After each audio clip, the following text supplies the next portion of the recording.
Anong magandang balitang hatid mo sa amin today? Maganda pag-uusapan natin ngayon, Cha. Ito isang character na tinatawag na self-control. Sa kwento ng buhay ni Joseph, maganda po ito konting background. Masalimuot naging kwentong buhay ng binatilyong to. Paboritong anak sa 11 magkakapatid. Dahil sa selos ng kanyang mga nakatatandang kapatid, binenta siya bilang alipin sa Egypt. Pinalabas sa tatay na napatay ng mga wild beast or animal. Kaya habang nasa Egypt siya, naging alipin po siya sa makapangyarihang taong si Potiphar. Matipuno, gwapo, matinong magtrabaho, through the years, na-promote po siya sa pinakamataas na posisyon bilang katiwala sa buong sambahayan ni Potiphar. Ito po yung siste, natipuhan siya ng misis ng amo niya.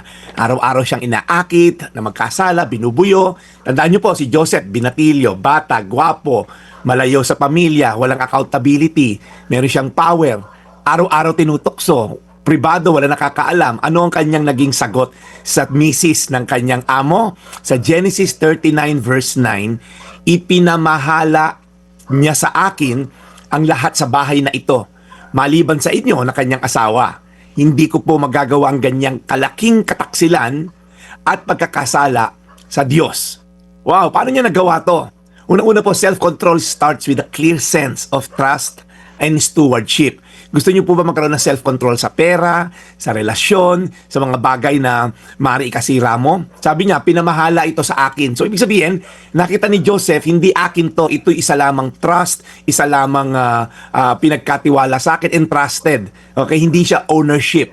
Kaya kung ikaw may pera ka, gagamitin mo sa sugal, gagamitin mo sa maling pamamaraan, sadali, steward lang ako ng pera na to. Or may relasyon ka, steward lang ako bilang mister, bilang misis, bilang ama, bilang nanay ng pamilyang pinagkatiwala sa akin. You protect what you value. Pangalawa, self-control is a moral decision. Hindi lang po emotional decision. Sabi, hindi ko po yan magagawa. Hindi sinabi ni Joseph na mahina ako, baka magkasala ako. Self-control is not waiting for temptation to pass. It's deciding ahead of time. So kumbaga, kung may gera, hindi ka mag-aaral bumaril pagka nandyan na sa harapan mo. Hindi ka mag-aaral ng self-control pagka nandyan na sa harapan mo yung sitwasyon ng temptasyon. Okay? May desisyon ka ba ngayon na natutokso ka, nag-aaral ka palang labanan pagka habang nasa tukso ka? O hinihintay mo ba yung lakas ng loob na dumating? Victory is decided before temptation arrives. At pangatlo, at last na po to, self-control is rooted in the fear of God, not the fear of consequence. Sabi po ni Joseph, magkakasala ba ako sa Diyos ko? Hindi sinabi ni Joseph, baka mahuli po tayo, ma'am. Baka masira po yung karir ko. Ang sabi niya, kasalanan ito laban sa Diyos. Ba't mahalaga to? Kasi kung wala amo mo, takot ka lang sa amo mo, baka gawin mo to pagka wala siya. Pero alam mo, ang Diyos, 24/7, nandyan ang presensya niya, hindi ka mag-uuwi ng kopon ba na yan sa office, hindi ka mag-uumit ng pera ng bayan, hindi ka gagawa ng mga illegal at immoral kasi wala man nakakakitang tao, may Diyos na nakakakita sa atin. Tanong, kanino ba ka ba mas takot? Sa Diyos o sa resulta lang na consequence na gagawin mo? Mas mahalaga ba sa akin ang pleasure or presence ng Diyos? So again, Genesis 39 verse 9, para mapaglabanan natin ng temptasyon at magkaroon tayo ng self-control. Sabi niya, ipinamahala niya sa akin ang lahat ng bagay na ito, maliban sa inyo na kanyang asawa. Hindi ko po magagawa ang ganyang kalaking kataksilan at pagkakasala sa Diyos.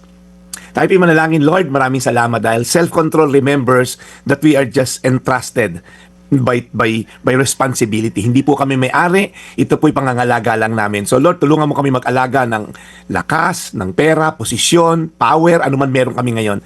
Magkaroon kami ng self-control to decide before dumating ang temptasyon.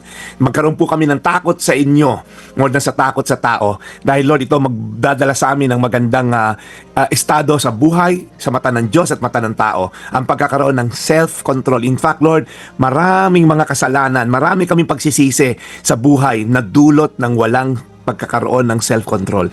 Kaya Lord, tulungan mo kami. Pagdating ng temptasyon, kami ready na sa battle, mapanglabanan namin, and teach us how to say no. Mga bagay na maaaring maganda sa simula, ngunit trap sa huli, turuan mo kami magsabi ng salitang no sa simula pa lamang. Salamat Lord sa mga taong patuloy na lumalaban sa temptasyon, sa korupsyon, temptasyon sa immoral na relasyon. Tulungan niyo po sila magkaroon ng patuloy ng self-control at dahil may takot sa iyo, natututo silang gumawa patuloy ng tama. Salamat po Panginoon sa fruit of the Spirit na self-control. In Jesus' name, Amen. Today's Reflection with Pastor Jeff Eliscopides.